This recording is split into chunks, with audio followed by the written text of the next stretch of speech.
Je pense que c'est important pour nous de savoir comment mener notre vie chrétienne pour que nous ayons la victoire en toutes choses.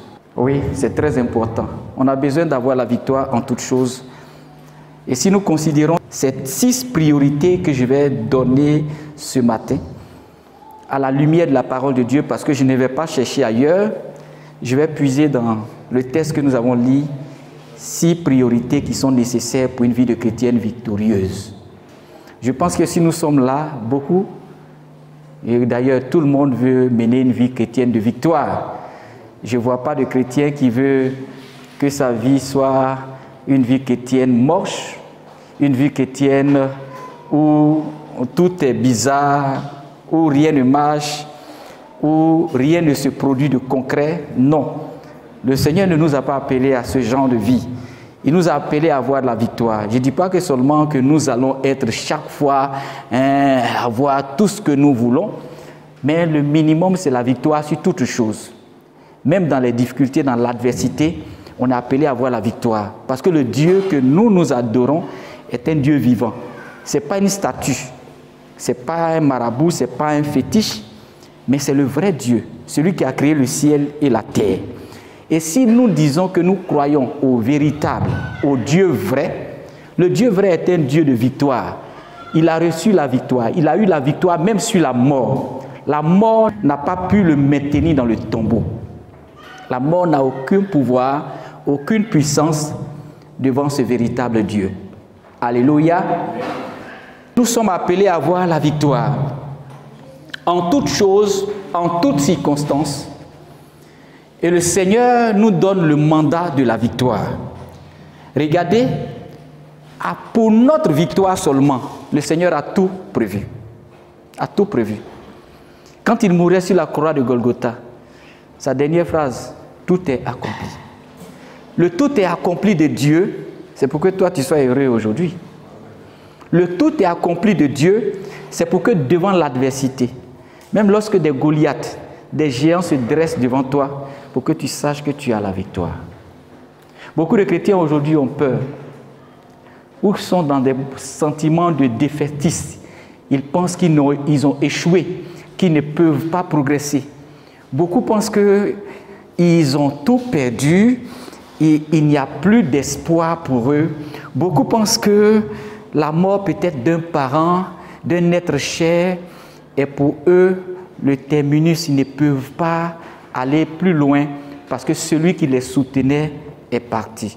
Je vais te dire que c'est une erreur de penser comme ça, parce que dans le projet de Dieu, quand une porte se ferme, une autre s'ouvre pour toi.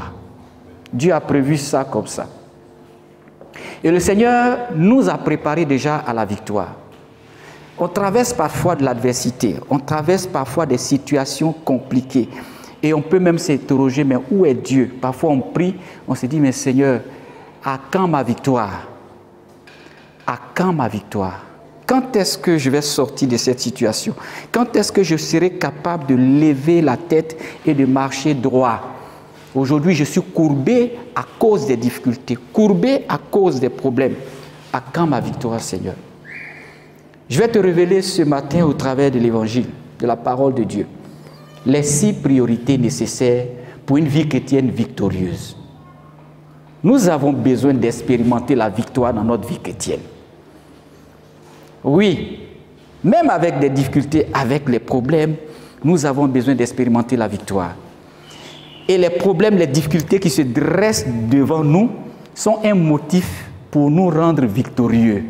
Ce sont des motifs pour nous rendre victorieux en toutes choses. Les circonstances même que tu traverses, c'est Dieu qui les envoie le plus souvent pour te permettre de remporter la victoire.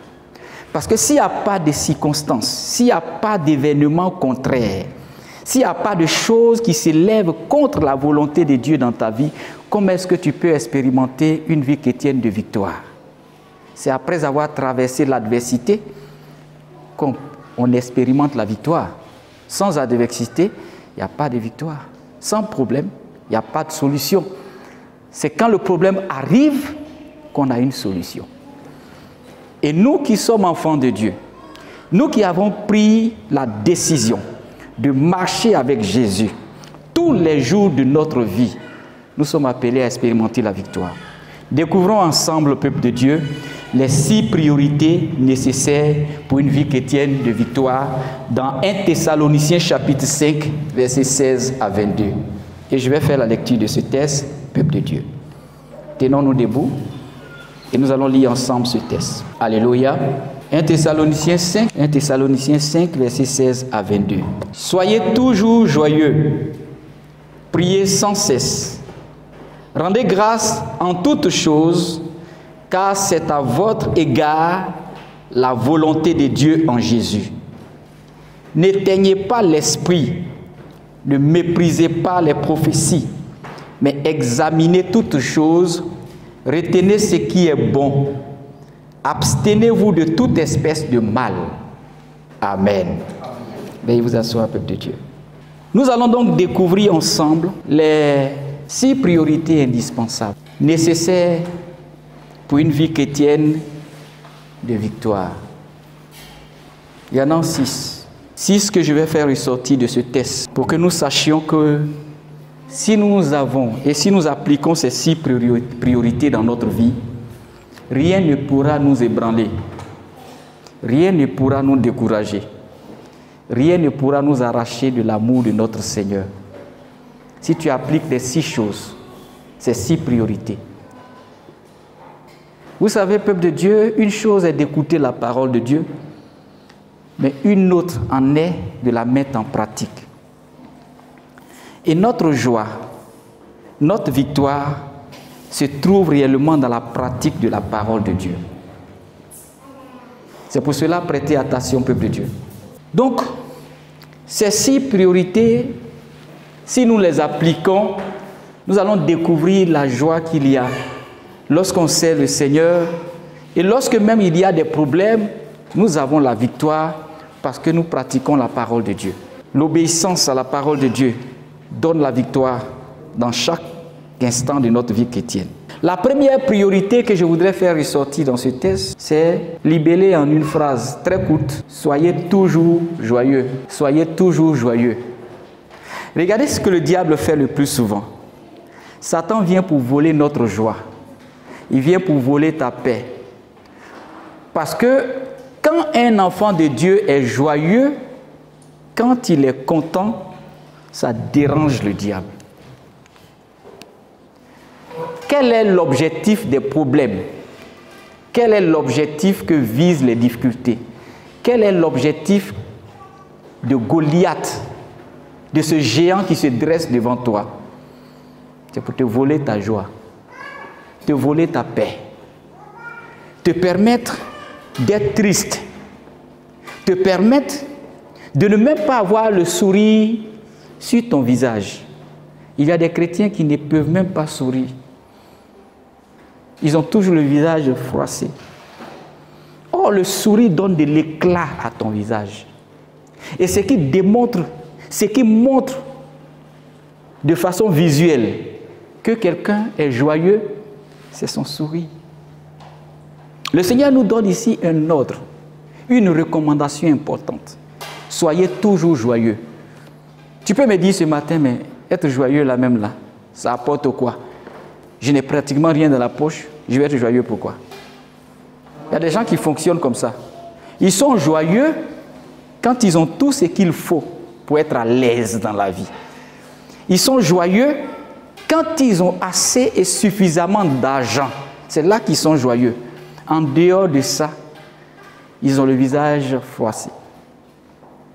Ils ont le visage triste. Ils ont le visage angoissé. Ils montrent à tous qu'ils ne sont pas heureux. Mais le Seigneur nous dit, soyez toujours joyeux. La joie convient en tout temps. Quand tu es enfant de Dieu, dans n'importe quelle circonstance, tu dois démontrer que tu es joyeux.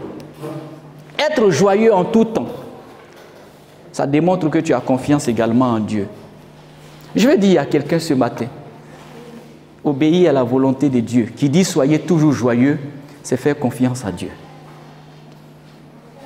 Parce que lorsque le problème vient, Le diable, il envoie parfois des circonstances désastreuses dans notre vie pour qu'on puisse douter de notre foi. Beaucoup peuvent douter, même de Dieu, qu'ils ont accepté. Pourquoi suis-je chrétien? Et puis ça là, ça m'arrive. Je suis chrétien, et puis regardez le problème que j'ai. Même mon voisin qui est à côté, qui ne connaît même pas le Seigneur, il n'a pas ce problème. Je suis le seul à avoir ce problème. En Philippiens 2, verset 17, voilà ce que l'apôtre Paul disait dans son ministère, lorsqu'il servait à l'église de Philippe. Il a dit, et même si je sers de libation pour le sacrifice et pour le service de votre foi, je m'en réjouis et je me réjouis avec vous. Alléluia. Il dit, même si je sers de libation, même si je sers de sacrifice. Vous savez que le service de Dieu, c'est un sacrifice. On fait d'énormes sacrifices quand on est serviteur, quand on est servant de l'Éternel. On se prive de beaucoup de choses pour aimer Dieu, pour adorer Dieu, pour être dans la volonté de Dieu. Il y a beaucoup de choses dont tu dois te priver. Et l'apôtre Paul dit, même si je sers de libation pour le sacrifice et pour le service de votre foi, je m'en réjouis. Il était un serviteur pleinement engagé, consacré à l'œuvre de Dieu. Il dit, même si je sers de libation, quand on parle de libation, ça renvoie à sacrifice. Quand on parle de libation, ça renvoie à holocauste. Quand on parle de libation, ça renvoie à un sacrifice qu'on met et qu'on peut brûler sur un autel qui va être consumé et dont la fumée sera une odeur agréable qui remontera vers l'Éternel. Et c'est ce que nous sommes. Nous avons sacrifié de notre temps. Nous avons sacrifié même de nos, peut-être de ce qu'on a pour Dieu. Ça a de la valeur avec le Seigneur. Et l'apôtre Paul servait de libation. Il dit, pour le service de votre foi. Il était au service de la foi de l'église de Philippe. Il s'était engagé, consacré. Il prenait des moments de jeûne et de prière pour cette communauté, pour les frères, pour les sœurs, engagé comme un serviteur de Dieu. Il voulait marcher dans la vérité. Et marcher dans la vérité aujourd'hui, tu peux être rejeté quand tu marches dans la vérité. Beaucoup de personnes marchent dans le mensonge. Et le monde aujourd'hui, le monde actuel préfère ceux qui sont dans le mensonge et non ceux qui sont dans la vérité. Allez-y voir et vous verrez. Tous ceux qui sont dans la compromission, dans le mensonge, sont parfois acclamés. Et tu peux te dire, mais pourquoi celui-là, ce qu'il fait là, c'est pas bon, mais on l'acclame quand même. On l'acclame. Il suffit qu'il passe et qu'il dise des bêtises, c'est lui on va acclamer. Beaucoup de personnes disent parfois des bêtises, mais sont acclamées par le monde. Et toi, tu peux annoncer la vérité, mais personne ne t'acclame. Il dit, même si je sers de libation pour le service de votre foi, je m'en réjouis. Réjouis-toi dans les difficultés que tu as. Fais confiance en Dieu. Tu es en train de démontrer ta foi. Le Seigneur te demande d'être toujours joyeux. Vaille que vaille, coûte que coûte. L'objectif du diable, c'est de t'attrister. Mais sois joyeux. Tu peux aussi décider d'être heureux, peuple de Dieu. Oui, il suffit de décider aujourd'hui d'être heureux, tu seras heureux. Malgré la difficulté que tu traverses. Décide seulement, je serai heureux. Même si ce problème est là, je serai heureux. Et tu vas voir que ton visage va changer. Le fait de dire je suis heureux avec ce problème, tu vas commencer à sourire. Même si tu as un deuil, tu vas commencer à sourire. Tu vas commencer à dire merci au Seigneur pour le deuil. Ce n'est pas que la mort de cet être cher ne te fait pas mal, mais c'est démontrer qu'au-delà de la mort, il y a un Dieu vivant. Et au-delà de la mort, Jésus est vivant. Quand une porte se ferme, une autre s'ouvre avec Jésus. L'apôtre Paul est arrivé à cet aspect, à ce niveau de son ministère, où il a pu dire, il dit, ni la mort, ni la souffrance, ni les difficultés ne peuvent m'arracher de l'amour de Dieu. L'amour du Seigneur doit être permanent dans ta vie et démontrer que tu aimes Dieu. C'est de sourire dans n'importe quelle circonstance, d'être heureux dans n'importe quelle circonstance. Parce que la parole de Dieu déclare que toute chose concourt au bien de ceux qui aiment Dieu. Et si tu aimes Dieu, les circonstances vont concourir à ton bien. Aujourd'hui, tu peux être certainement paniqué face à une difficulté. Mais laisse-moi te dire, Jésus viendra à ton secours. Il ne te laissera pas sombrer. Il ne te laissera pas couler. Il ne te laissera pas abandonner. Mais il sera toujours avec toi. Soyez toujours joyeux. Première priorité, si tu veux avoir la victoire dans ta vie chrétienne. Les chrétiens qui ont la victoire dans la vie chrétienne, c'est ceux qui apprennent à être joyeux devant n'importe quelle circonstance. Peu importe, que ce soit un malheur, que ce soit un moment de joie, ils sont toujours joyeux dans la présence de Dieu. Et Proverbe 17, verset 22 nous dit, « Un cœur joyeux est un bon remède. » Oh, c'est merveilleux. Vous savez que la parole de Dieu nous aide également à maintenir notre santé en bon état. La tristesse, l'angoisse, ça peut créer des maladies. Mais quand tu es joyeux, ça te maintient en bon état de santé. Et c'est la parole de Dieu qui le déclare également. Demandez aux médecins, ils vous diront. Parfois, quand on est angoissé, ça crée des maladies. Quand on est triste, ça crée des maladies. Pourquoi Dieu a créé la joie? Pourquoi Dieu nous demande d'être joyeux?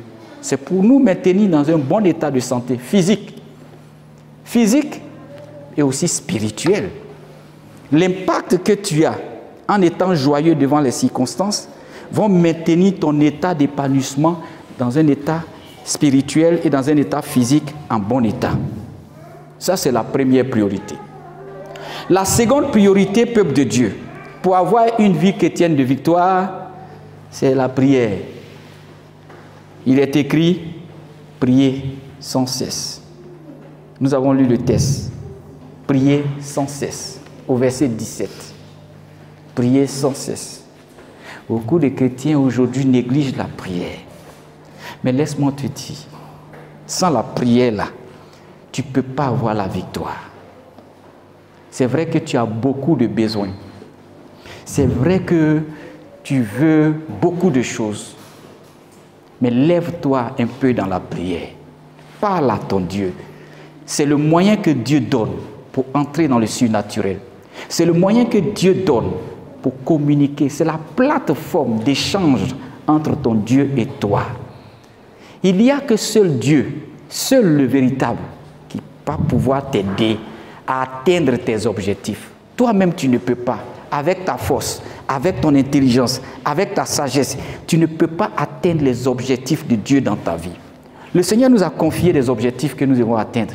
Nous avons une vision, nous avons un rêve, peuple de Dieu. Un homme ne peut pas vivre sans rêve. Qu'est-ce qui te motive? C'est la vision que tu as. Et la vision que tu as, ça entre dans le plan de Dieu pour ta vie et pour ta destinée. Et c'est pour ce rêve-là que tu dois te lever. Quand tu as un rêve, lève-toi et prie pour ce rêve. Prie pour l'accomplissement de ce rêve. Tu ne peux pas aller loin si tu ne pries pas.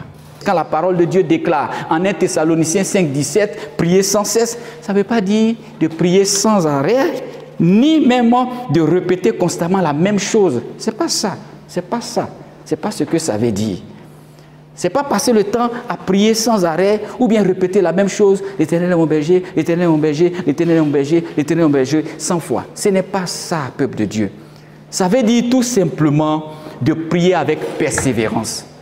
Persévère dans la prière. Tu peux prier aujourd'hui pour un sujet.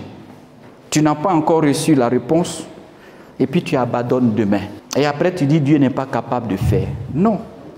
Prier sans cesse, c'est de demeurer dans la prière jusqu'à satisfaction totale. Peuple de Dieu, quand tu pries sans cesse, tu persévères et puis tu es régulier dans ta prière. Tu peux avoir des temps de prière précis. Tu peux toujours être en train de prier, pas en répétant la même chose, mais persévérer dans la prière, demeurer dans la prière, être régulier dans la prière. Et il y a plusieurs versets qui peuvent t'aider. Tu peux noter Luc 11, verset 1 à 13, Luc 11, verset 18, Luc également 18, verset 1 à 8. Et en ce qui concerne la régularité dans la prière, tu peux noter Éphésiens 6, verset 18, et Philippiens 4, verset 6, et enfin Colossiens 4, verset 2 à 13. Je veux te dire une chose, peuple de Dieu. Quand tu vas commencer à prier, beaucoup de choses étonnantes vont commencer à se produire. Tu veux la paix. Tu veux voir la direction de Dieu. Tu veux entendre Dieu te parler. Tu veux que Dieu te révèle même ton avenir. Commence à prier. Ces choses-là vont commencer à entrer en scène. Tu seras surpris. Quand tu te lèves dans la prière, le Seigneur commence à te donner des rêves clairs, des songes clairs. D'autres même sont obligés d'aller voir les devins, des marabouts, pour demander qu'est-ce que je vais devenir demain. Ne va pas voir ces personnes. Va voir Jésus. Va voir Jésus. Entre en contact avec le Seigneur. Prie ton Dieu. Il va te dire ce que tu vas devenir demain. Il va confirmer les choses dans ta vie. Tu n'as pas besoin d'aller te confier en un homme qui va te mentir. Confie-toi en Dieu. Parle à Dieu par la prière. Veux-tu connaître ta destinée? Parle à Dieu par ta prière. Des choses étonnantes arrivent. Étonnantes, peuple de Dieu. Cette puissance de la sorcellerie qu'ils avaient envoyée, j'ai récupéré. Je suis allé jeter là-bas. Et où j'ai jeté là, j'ai trouvé fétiche là-bas. Et ça a été enflammé dans le feu. Mais si tu ne pries pas, comment est-ce que Dieu peut te présenter ces choses-là? La prière révèle, la prière montre la direction. Il y a des choses inexplicables parfois qui nous arrivent. On est assis, on ne sait pas. Parfois même on fait des songes. Quand tu te lèves, tu n'as même pas le courage de prier. Or, Dieu te parle parfois dans des songes. Il y a des songes, quand tu te lèves, il faut prier. Même si tu as fait le songe, tu t'es retrouvé aux États-Unis, c'est vrai, c'est bien beau, tu veux aller aux États-Unis. Mais ça veut dire déjà, il faut te mettre à prier. Il faut te mettre à prier. Il y a des choses que tu désires. Mais sans la prière, tu ne peux pas obtenir ces choses. Le temps de prière n'est pas un temps perdu. Il y a des chrétiens, il y a des personnes qui pensent que prier là, c'est gaspiller du temps. Je vais dire une chose. Tu te lèves matin, il faut confier ta journée au Seigneur. Avant de dormir la nuit, il faut encore prier. Ta protection, ta sécurité dépend de la prière. Continue de prier. Le temps que tu vas peut-être penser de perdu en faisant peut-être 1 minute de prière, 2 minutes, 3 minutes, ou bien 1 heure de prière, tu penses que tu as gaspillé le temps. Non, tu as gagné assez de temps. Oui. Parce que si tu ne pries pas, les dégâts peuvent être énormes. Mais quand tu es un chrétien qui prie, le diable même a peur de celui qui prie. Je vais vous dire une chose, Satan a peur du chrétien qui prie assez. Il fait peur au diable. Parce qu'il est toujours en contact avec son Dieu. Donc priez. Priez avec les yeux fixés sur Dieu et non sur vos problèmes. Regardez seulement au Seigneur. Soyez fréquemment engenoués et maintenez cette position engenouée dans la présence de Dieu. Plus tu es engenoué devant Dieu, plus tu es en règle avec Dieu. Parce que tu es en contact chaque fois avec Dieu. Donc tu fais ce qui plaît à Dieu. Dieu t'aide. Regardez un peu dans votre vie. Vous allez constater que plus vous vous levez dans la prière, vous êtes en règle avec Jésus. Mais quand vous baissez dans la prière, le diable prend le dessus. Soyez toujours dans la prière. Et vous allez voir que les choses vont aller de l'avant. Ça, c'est une deuxième priorité. Si vous voulez avoir la victoire dans votre vie chrétienne, soyez des personnes qui prient. Même si vous n'avez pas envie de prier, priez quand même. Priez sans cesse. Levez-vous, priez. Partout où vous irez, levez-vous et priez. Plus tu pries, plus tu as la force. Plus tu pries, plus tu es déterminé. Plus tu pries, plus le Seigneur te donne une force surnaturelle de dépasser même tes limites et de voir la gloire de Dieu se produire par la suite. C'est la prière qui engendre cela. Prier sans cesse, c'est une priorité à ne pas négliger dans la vie chrétienne si tu veux avoir la victoire. La priorité numéro 3, c'est rendre grâce. Il faut rendre grâce. Il faut être reconnaissant. Et c'est Dieu qui recommande cela, peuple de Dieu. Il dit, rendez grâce en toutes choses. Rendez grâce en toutes choses. Rendre grâce, c'est être reconnaissant. Être reconnaissant pour ce que Dieu a fait. Apprendre à compter les bénédictions. Apprendre à compter les bienfaits de Dieu dans notre vie. Et c'est important. Quand tu veux que Dieu fasse encore ce qu'il a fait là, il faut lui dire merci pour ça. Nous qui sommes les hommes, peuple de Dieu, on aime la reconnaissance. Quand quelqu'un est ingrat là, qu'est-ce qu'on dit? Lui là, je lui ai fait du bien, il ne m'a même pas dit merci. Hein. Quand tu es ingrat, les portes se ferment. Ça se ferme. Mais quand tu es reconnaissant dans ta vie, quand le mot merci est toujours dans ta bouche, devant n'importe quelle situation, même si quelqu'un t'a donné 5 francs, tu apprends à dire merci. Tu es reconnaissant pour les 5 francs que tu as eus. Demain, il va te donner 10 francs. Et puis après, il peut te donner 1000 francs. Et puis après, il peut te donner 1 million. La reconnaissance. Si tu veux avoir la victoire dans ta vie chrétienne, sois reconnaissant pour tout ce que le Seigneur fait dans ta vie. Nous prions beaucoup. Nous demandons beaucoup de choses à Dieu. Et le Seigneur intervient aussi plusieurs fois dans notre vie. Mais apprenons aussi tout le temps à dire merci au Seigneur. Avant de commencer à demander quelque chose, dis d'abord merci au Seigneur pour ce que tu vas demander. Alléluia. Parce que de toutes les manières, il a dit, si vous me demandez quelque chose qui est conforme à ma volonté, je le ferai. Et donc si tu sais que ce que tu vas demander est conforme à la volonté de Dieu, sache que Dieu va te donner. Donc commence d'abord à dire merci au Seigneur. Apprenons à dire merci. La reconnaissance est une priorité qui engendre la victoire dans la vie d'un chrétien, d'un croyant. Nous sommes appelés à avoir la victoire. Mais le manque de reconnaissance parfois bloque la vie chrétienne victorieuse. La reconnaissance est très importante. La mesure à laquelle vous êtes reconnaissant, c'est un indicateur de votre bonne santé spirituelle. Regardez, pour voir qu'un chrétien est en pleine forme spirituelle, c'est sa reconnaissance. Si vous voyez quelqu'un qui est très reconnaissant, qui le mot merci n'est pas lourd dans sa bouche. Il y a des gens, c'est lourd. Regardez un peu, vous allez constater que toute rébellion commence par un manque de reconnaissance. Hein. Satan, là,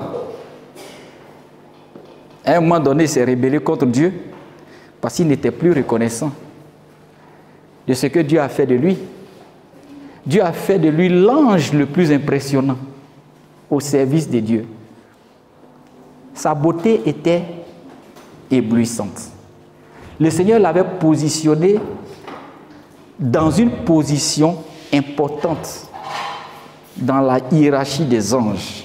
C'était Lucifer, l'ange de la lumière. Et qu'est-ce qu'il a fait? L'orgueil l'a pris. Et par orgueil, il a manqué donc de reconnaissance à Dieu. Il a voulu être l'égal de Dieu. Et le Seigneur l'a précipité sur la terre.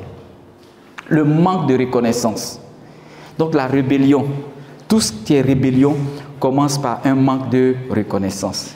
Et le début de la rébellion des hommes envers Dieu est l'absence d'un cœur reconnaissant. Tous ceux qui sont reconnaissants en l'endroit de Dieu vont demeurer toujours fidèles au Seigneur. Parfois on se dit quoi? Peuple de Dieu, le Seigneur ne fait pas suffisamment dans ma vie. Dans l'attente par exemple de notre miracle, dans l'attente de la réponse à notre requête, le diable nous injecte la pensée, est-ce que Dieu peut faire ça pour toi? J'ai une autre solution pour toi. Et on est influencé par ça. Et du coup, on commence à oublier les autres bénédictions que le Seigneur a fait pour nous. N'oublie pas, il faut toujours compter les bénédictions. Sois reconnaissant. L'ingratitude va te conduire à la mort, mais la reconnaissance au Seigneur va produire encore d'autres bénédictions dans ta vie. Commence d'abord à dire merci déjà. Apprenons ça. Pourquoi dire merci avant de demander? Dis merci avant de demander parce que avant même que tu ne demandes la chose, peut-être que la personne t'a donné quelque chose d'autre hier que tu as oublié déjà. On oublie si facilement, peuple de Dieu. Quand on vient demander quelque chose à un frère, à un ami, à une sœur dans le Seigneur, s'il te plaît, donne-moi ça. On oublie que hier, il nous a déjà donné quelque chose. Si tu n'oublies pas ce qu'il t'a donné hier, tu vas demeurer toujours fidèle, quelle que soit la réponse qu'il va te donner aujourd'hui. Parce que Dieu peut dire, attends un peu. Il peut dire, ça là, ce n'est pas bon pour toi. Ce que tu as demandé là, je ne peux pas te donner parce que si je te donne ça, ça va te conduire à la mort. Mais si Dieu ne te donne pas, tu vas lui tourner le dos. Ou bien, tu vas rester toujours avec Dieu. Dis-le-moi. Le plus souvent, quand Dieu ne donne pas, on tourne le dos à Dieu et on va chercher ce qu'on a demandé à Dieu là, ailleurs. C'est ce qu'il ne faut pas faire. C'est un manque de reconnaissance. Et Dieu dit, comme troisième priorité, que je viens de citer toujours, c'est rendez grâce à Dieu. Rendez grâce en toutes choses. En toutes choses. Et même il s'est ajouté, car c'est à votre égard la volonté de Dieu en Jésus. Rendez grâce en toutes choses. Et toutes choses, soit parfois dans le bonheur ou aussi dans le malheur. Rendez grâce en toutes choses, car c'est la volonté de Dieu à votre égard. Toutes choses concourent au bien de ceux qui aiment Dieu. Et voilà pourquoi je dois rendre grâce, dire merci au Seigneur pour toutes les circonstances que je traverse dans la vie, en bien et en mal. Je ne dois pas condamner un frère qui me refuse peut-être quelque chose aujourd'hui. Mais je dois bénir Dieu pour ça. Même si ce frère, je lui ai demandé de l'argent, qu'il ne m'a pas donné, Seigneur, je te rends grâce. Et je sais que tu pourvoiras. Peut-être que ce n'était pas la bonne porte, mais la porte qui va me permettre d'avoir cet argent. Tu connais, je te fais confiance. Et je bénis également la vie de mon frère. Parce que je sais, s'il avait, il pouvait me donner. Ou bien s'il ne m'a pas donné, c'est que peut-être il a un problème, il a un projet qu'il veut faire. Peux-tu dire merci, même à ton frère qui t'a refusé ce que tu lui as demandé? Est-ce que tu peux lui dire merci? Une vie chrétienne de victoire, c'est une vie où tu rends grâce à Dieu en toutes circonstances, en bien ou en mal. Et l'Esprit de Dieu est là pour nous aider à dire merci. Nos remerciements à Dieu doivent précéder nos requêtes. Tout ce que nous demandons, sachons que nous devons d'abord dire merci au Seigneur pour ça. Pour la réponse. Prie même avant de demander, Seigneur, je te dis merci déjà pour la réponse. C'est vrai, je veux voyager, c'est vrai, je veux une voiture, mais quelle que soit ta réponse, je te dis merci parce que toi, tu connais ce qui est bon pour moi. Si tu penses que c'est maintenant, tu vas me donner maintenant. Si tu penses que ce sera dans 2 ans, tu vas me donner dans 2 ans. Ce que je sais, c'est que je te dis merci déjà parce que ce que je t'ai demandé là, si c'est conforme à ta volonté, la réponse va arriver. Et je demeure dans ma foi. Je crois en toi, j'ai confiance en toi. Apprenons à rendre grâce à Dieu en toutes choses. Malheur ou pas, bonheur ou pas, je rends grâce à Dieu parce que ma vie est une vie et Dieu m'a aimé. Lève-toi et ça, il faut que tu saches que tu es un bien-aimé du Seigneur. Il faut que tu saches que Dieu t'aime. Il a payé le prix pour toi et il a dit tout est accompli. Donc rends grâce au Seigneur pour cela parce qu'il t'a choisi. Et il a mis en toi ce qu'il faut pour ton bonheur. La 4e priorité pour avoir une vie chrétienne de victoire, c'est n'éteignez pas l'esprit. N'éteignez pas l'esprit. Il y a le Saint-Esprit qui est allumé en chaque enfant de Dieu, en chaque chrétien. Le feu de l'Esprit de Dieu ne doit pas être étouffé par le péché. La puissance de l'Esprit de Dieu ne doit pas être étouffée par le péché. Il est écrit dans la parole de Dieu, non, la main de l'Éternel n'est pas courte pour nous sauver, ni son oreille dure pour nous entendre, dans le livre d'Ésaïe 59. Mais ce sont nos crimes, nos péchés, qui créent une barrière, une séparation entre Dieu et nous. Peuple de Dieu, n'éteignez pas l'esprit. Veux-tu avoir une vie chrétienne de victoire? N'éteins pas l'esprit. N'étouffe pas l'esprit. Et ce qui peut éteindre, étouffer l'esprit, c'est le péché. Chaque fois qu'un péché est détecté, il y a l'alarme. Il y a l'alarme dans ta vie. C'est comme ça que nous fonctionnons avec notre nouvelle nature en tant qu'enfant de Dieu. Il ne peut pas exister de péché dans notre vie sans que la lame ne déclenche. Alléluia. Lorsqu'il y a un intrus qui rentre dans ta vie, la lame se déclenche. Parce que le Saint-Esprit nous signale l'existence d'un péché en nous.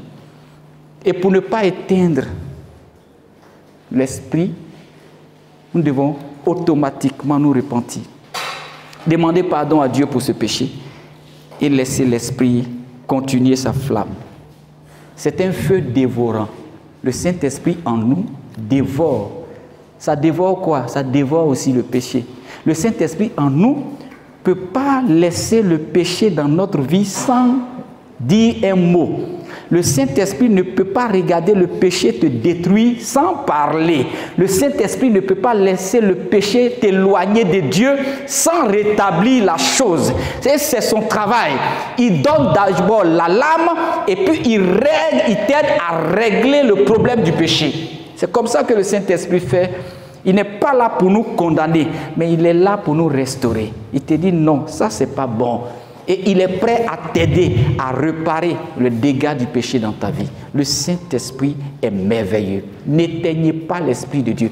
N'étouffez pas l'Esprit de Dieu. Laissez l'Esprit de Dieu faire son travail. Et vous serez étonnés. Il fait un travail efficace dans la vie d'un enfant de Dieu. Et le Seigneur l'a mandaté pour ça. Le Saint-Esprit. Et les croyants ont reçu l'ordre de ne pas attrister le Saint-Esprit. Dans Éphésiens 4, verset 30. Dieu est attristé lorsque ses enfants refusent de marcher selon l'Esprit. Il a dit dans sa parole, marchez selon l'Esprit et vous n'accomplirez pas le désir de la chair. Le Seigneur demande d'être plutôt rempli du Saint-Esprit. C'est pour cela, lorsque tu pries, tu dis, Seigneur, remplis-moi de ton esprit. C'est une prière qui entre dans la volonté de Dieu. Il a dit, ne vous enivrez pas de vin, mais soyez remplis du Saint-Esprit. La volonté de Dieu est que tu sois rempli du Saint-Esprit. Tu veux avoir la victoire dans la vie chrétienne, le Saint-Esprit est là pour te donner la victoire. Il est l'instructeur, il est le conseiller, il est le guide, il est le restaurateur des brèches, il est le véritable, il est capable d'être avec toi tous les jours.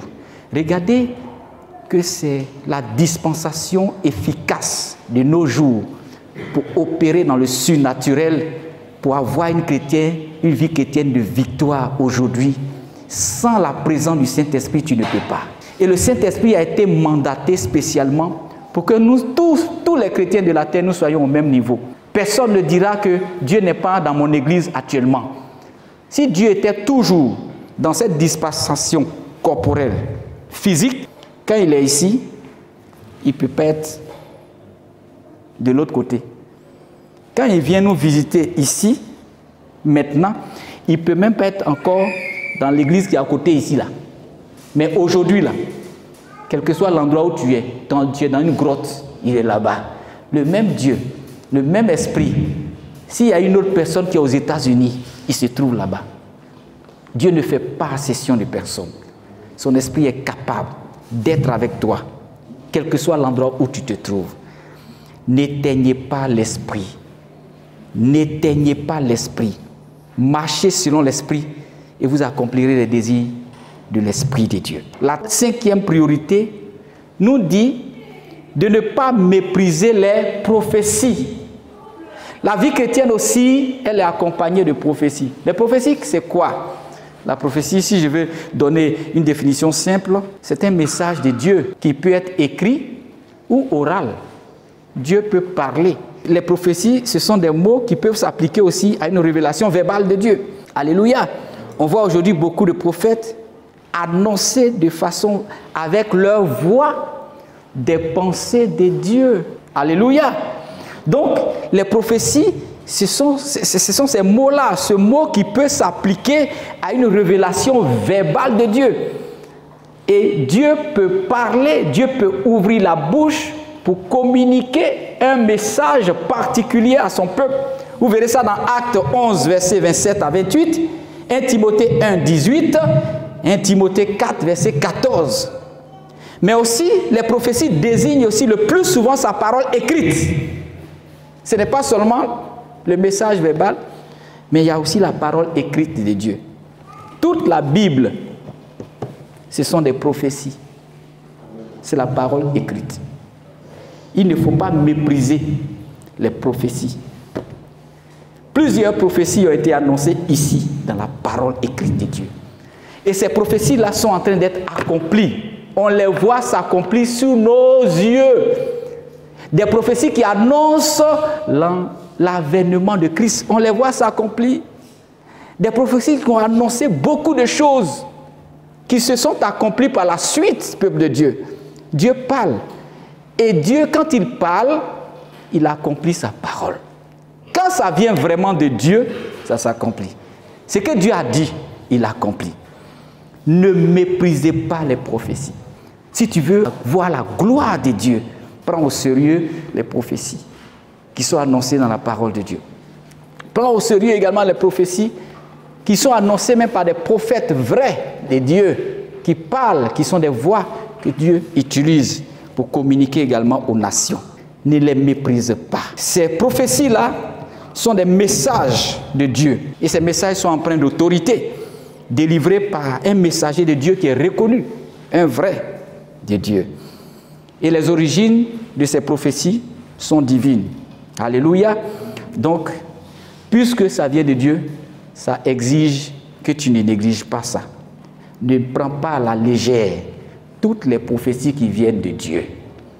Ne prends pas à la légère tout ce que Dieu a dit dans sa parole. C'est ça ton miracle. C'est ça ta guérison. C'est ça qui donne la délivrance. Si tu prends la parole de Dieu à la lettre dans ta vie, si tu l'assimiles, si tu la médites, tu auras une vie chrétienne de victoire. C'est ce que Josué a conseillé aux Israélites, aux Juifs. Il dit que la parole de Dieu, que le livre de la loi, Josué 1, verset 8 à 9, ne s'éloigne point de ta bouche. Tu veux être guéri, il y a le livre, la loi, la parole de Dieu qui est là.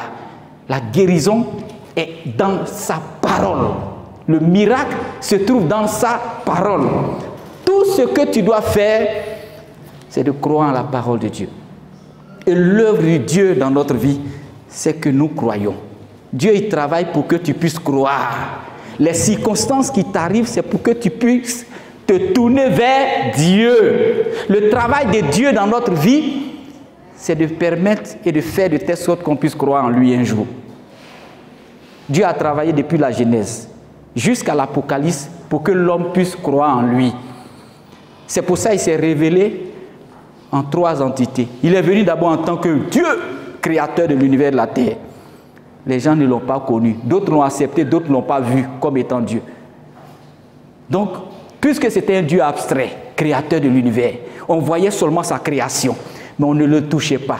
Il s'est dit, bon, ces gens-là, si je ne descends pas vers eux, et qu'ils ne me touchent pas, ils ne vont pas voir. Parce qu'il y a des saints Thomas parmi eux. Il faut que maintenant, je quitte au ciel là-bas et que je descende. Je vais naître d'une vierge, d'une femme. Je vais naître comme un homme ordinaire naît. J'aurai une naissance ordinaire. Et je pense que certains me croiront quand ils me verront. Vous voyez, Dieu, c'est quelqu'un qui est très stratège. Dans son plan pour nous sauver, il a passé par plusieurs étapes. Et Dieu est venu, il est né de la Vierge Marie, les gens l'ont vu. Il a commencé à grandir comme tout homme. On a dit le Fils de l'homme. Pourquoi? Dieu s'est fait homme pour que tu puisses savoir que c'est lui qui est Dieu. Il a vécu comme les hommes, il a fait comme les hommes, mais seulement il n'a pas péché. Parce qu'il voulait être un sacrifice parfait. Il n'y a pas eu de tache de péché sur lui. Il a tout fait pour demeurer dans la foi. Il est mort à la croix de Golgotha. Il est ressuscité le troisième jour. Il a vaincu la mort. Et par sa mort, il a été ce sacrifice parfait qui donne la vie. Ce sacrifice parfait qui a supporté tous nos péchés, toutes nos offenses. Ce sacrifice agréable à Dieu. Et c'est là que plusieurs ont su maintenant que c'était Dieu. Mais d'autres, ils ont dit, lui là, on ne le connaît pas encore. Et comme Dieu devait passer un temps sur la terre, il a fait ses 33 ans. Et après, il a dit, bon, je vais partir. Mais cette fois-ci, là, je vais vous donner, vous qui avez cru en moi, je vais vous donner le pouvoir de marcher sur les serpents, sur les scorpions et sur toute la puissance de l'ennemi. Mais lorsque je m'en irai, je serai encore avec vous. Mais je vais revenir sous une autre forme. Parce que je sais que ma parole va envahir tout le monde entier.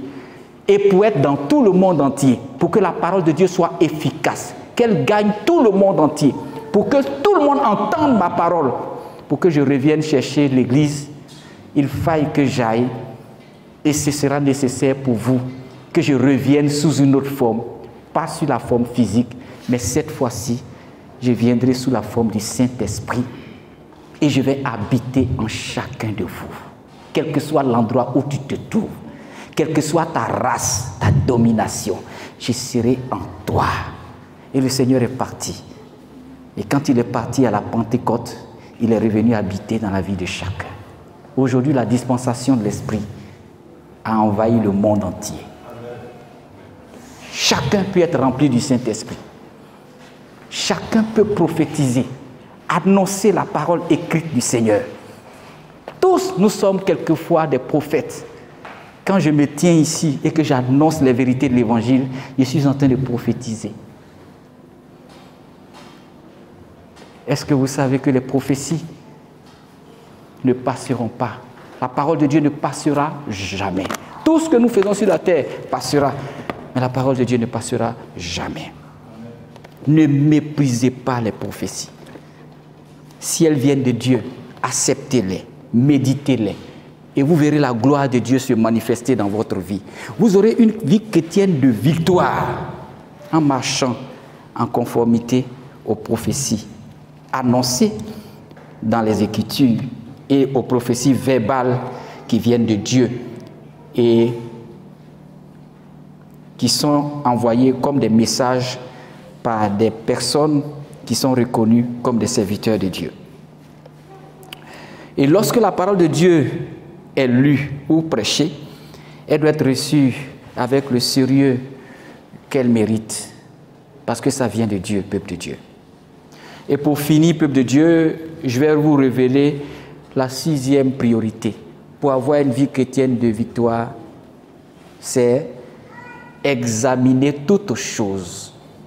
Examiner toutes choses. C'est en lien un peu avec les prophéties. Quand tu reçois une prophétie, il faut l'examiner. Ça, c'est là qu'intervient le discernement, peuple de Dieu. C'est un appel au discernement, à examiner avec rigueur. Et c'est la contrepartie du commandement qui est « ne méprisez pas les prophéties ». Il ne faut jamais négliger, mépriser une prophétie. Il faut d'abord l'examiner. Examiner selon Dieu. Est-ce que ça vient de Dieu? Est-ce que ce que l'Esprit de Dieu, ou bien ce que le prophète, ou bien ce que le serviteur de Dieu est en train de prêcher là, ça vient de Dieu? Examine toutes choses à la lumière des Écritures. Le véritable référentiel que Dieu nous a donné, c'est sa parole. La Bible, la parole écrite du Seigneur. Et ça doit nous guider. Si quelqu'un te dit quelque chose, que ça ne vient pas de la parole de Dieu, il faut fuir cette chose. Rejeter tout ce qui ne vient pas de la parole de Dieu et accepter les choses qui viennent de la parole de Dieu. Vous aurez une vie chrétienne de victoire. Si on vous présente quelque chose qui ne vient pas de Dieu, refusez. Je sais que fétiche ne vient pas de Dieu. Je n'accepte pas. Si je n'achète pas fétiche et que je crois en Dieu, j'aurai la victoire. Le problème n'est qu'à comment ce n'est qu'à venir. Si un ami, un frère, un parent, un papa, une maman qui me dit « Viens mon fils, allons adorer fétiche » ou bien « Allons, il y a un marabout ici, il y a un féticheur, il va faire quelque chose, tu vas voyager, il va te donner des médicaments, tu vas attacher, tu auras la chance ». Je refuse, je n'accepte pas parce que ça ne vient pas de la parole de Dieu. Je veux avoir la victoire dans la vie, je veux réussir dans la vie. Je ne vais pas emprunter ce raccourci parce que ça va m'éloigner de Dieu. Je crois en la parole. Examinez et refusez. Ayez le discernement. Refusez les loges maçonniques. Ayez le discernement. Prenez seulement ce qui vient de Dieu. Laissez ce qui ne vient pas de Dieu. Même dans la prédication de votre pasteur, s'il vous donne des doctrines contraires à la volonté de Dieu, dites non. Si je viens un matin et puis je vous dis, maintenant là, voilà comment vous allez faire culte. Si on vient là, on va commencer à danser ce qu'on veut, hein, les danses, ou bien on va mettre musique païenne là, puis on va commencer à danser. Tout ça là, c'est louer Dieu. Refusez. La louange et l'adoration à Dieu, il y a des paroles de louange, des paroles d'adoration. Ce n'est pas la célébration de Satan. Si je viens vous présenter un autre évangile contraire à la volonté de Dieu, non, quel que soit le titre que j'ai, même si je suis un bishop, si je suis un prophète, éloignez-vous de tout ce qui ne vient pas de Dieu et acceptez seulement ce qui vient de Dieu. Vous allez réussir parce que Dieu vous a déjà donné la victoire. Et c'est pour ça, examinez les prophéties et puis triez-les. Prenez ce qui est bon. Tout ce qui est bon là, ça vient de Dieu. Si quelqu'un vient me dire, voilà, pour que ton église là, il y ait beaucoup de personnes, c'est pas fétiche, hein? C'est pas fétiche, hein? Mais viens, je vais faire quelque chose pour toi. Il y a un petit talisman là, ou bien quelque chose, tu vas mettre ça sous ta chair. Ou bien on va faire un sacrifice. Si quelqu'un vient me dire, tu vas faire un sacrifice, envoie-moi 10 bœufs. Ou bien envoie un seul bœuf, j'ai enterré ça dans ton église. Tu vas voir, ça sera plein. Je lui dirai, Jésus a déjà fait le sacrifice. Je n'ai plus besoin de faire sacrifice. Et effectivement, Jésus est le sacrifice, l'agneau immolé de Dieu qui ôte le péché du monde. C'est Jésus. Ne gaspillez pas votre vie. Et n'allez pas compromettre déjà la victoire que Dieu vous a donnée. Vous êtes déjà des enfants bénis de Dieu. Vous êtes déjà des personnes prospères. Vous êtes des personnes qui sont condamnées à être riches. Regardez comment le diable peut court-circuiter parfois ce que Dieu a déjà préparé dans notre vie. Je vais te dire, Dieu t'a déjà donné la victoire. Il a déjà préparé de bonnes choses pour toi. Ne te laisse pas compromettre. Ne te laisse pas compromettre par quoi que ce soit. Ne méprise pas les prophéties. Examine toutes choses, afin que tout soit à la lumière de la parole de Dieu. Tu auras la victoire. Toutes les choses que le diable va te présenter, il faut les examiner à la lumière de la parole de Dieu. Même si Satan vient aujourd'hui et te présente de l'or, il faut demander si l'or là, il faut dire Seigneur, est-ce que l'or qui me présente là, ça vient de toi? C'est pas raccourci. Si c'est raccourci, refuse. Examinez toutes choses à la lumière de la parole de Dieu. Si je n'avais pas examiné cette apparition à la lumière de la parole de Dieu, j'allais me compromettre avec Mami Wata, avec la sirène des eaux. Et j'allais être un de ces agents sur la terre ici, mais bien riche. Mais j'allais finir mal. Je vais dire à quelqu'un, ils vont te présenter des choses. Il faut les examiner à la lumière des Écritures. Ils vont te présenter de la gloire, mais il faut les examiner à la lumière des Écritures. Quand ça vient de Dieu, j'accepte. Quand ça ne vient pas de Dieu, je refuse. Même si c'est millions, vous devez me donner. Si ça vient de Dieu, j'accepte. Si ça ne vient pas de Dieu, non. Apprenez à dire non. Le plus souvent, non aussi là, c'est divin. Ne dites pas seulement oui, oui, oui, oui, oui, oui, oui. Les oui qui vont vous emmener dans le trou, dans le gouffre, refusez-les. Acceptez le non. Même si pour un temps, vous ne devez pas avoir à manger, acceptez le non qui va faire venir la gloire de Dieu dans votre vie.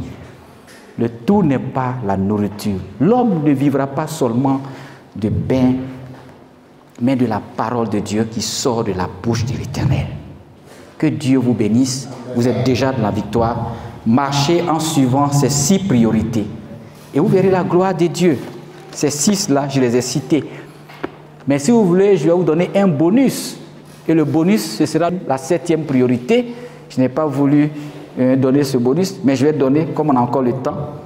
Si il y a un bonus à donner, je parlerai de la priorité 7. Abstenez-vous de faire du mal. Et vous aurez la victoire. C'est écrit aussi dedans.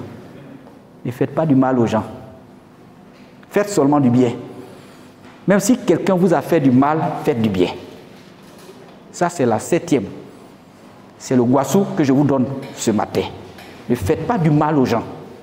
Ils n'ont qu'à vous faire du mal, mais vous répondez au mal par le bien. Vous allez voir ce que Dieu va faire. Quand tu fais du bien à ceux qui te font du mal, la Bible dit c'est comme si tu déposes sur leur tête une braise de feu. Le feu là, ça brûle, non? Regardez la braise sur la tête de quelqu'un. Ça va brûler. Donc votre bien là, que vous faites à quelqu'un qui vous fait du mal là, c'est des braises de feu. Ça le brûle. Parce que quand il vous fait du mal, il s'attend à ce que vous répondiez aussi par le mal. Il est sur ses gardes. Je l'ai insulté. Je sais qu'il va m'insulter aussi. J'ai donné un coup. J'ai donné un coup. Et puis, je suis.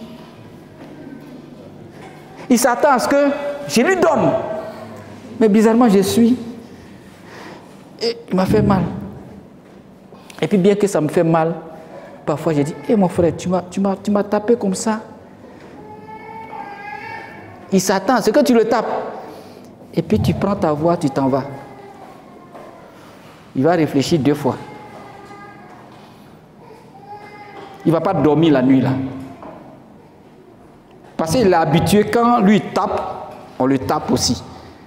Mais tu as fait la différence.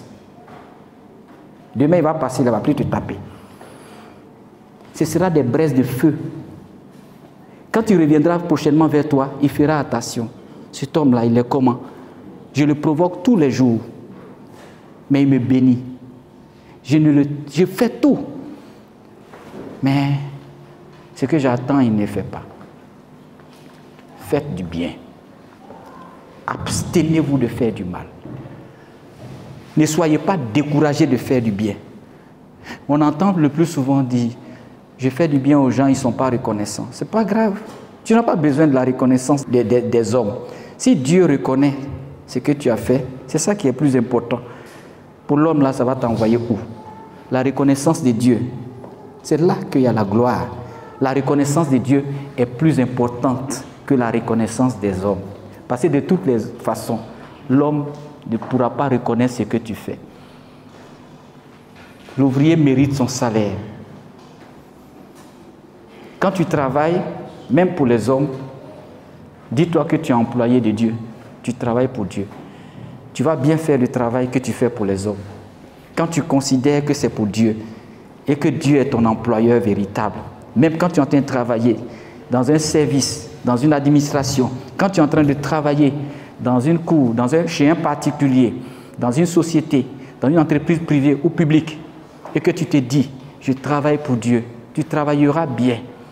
Même si les hommes ne te récompensent pas à ta juste valeur, Dieu saura que tu as travaillé pour lui parce que tu es un bon travailleur. Et ce Dieu-là va te récompenser. Dieu-là, son crédit ne reste pas sur quelqu'un. Il va continuer et il va faire un jour que ta vie va changer. Tu auras de la promotion. Crois seulement. Nous sommes des personnes que Dieu a qualifiées pour vivre une vie chrétienne de victoire. Respectons ses priorités. Les 6 que je vous ai dit et le 7e que j'ai ajouté comme bonus. Et vous allez voir que vous aurez une vie chrétienne de victoire. Que Dieu vous bénisse. À l'écoute de la parole de Dieu. Retrouvez-nous sur nos pages Twitter, Instagram et YouTube. Que Dieu vous bénisse.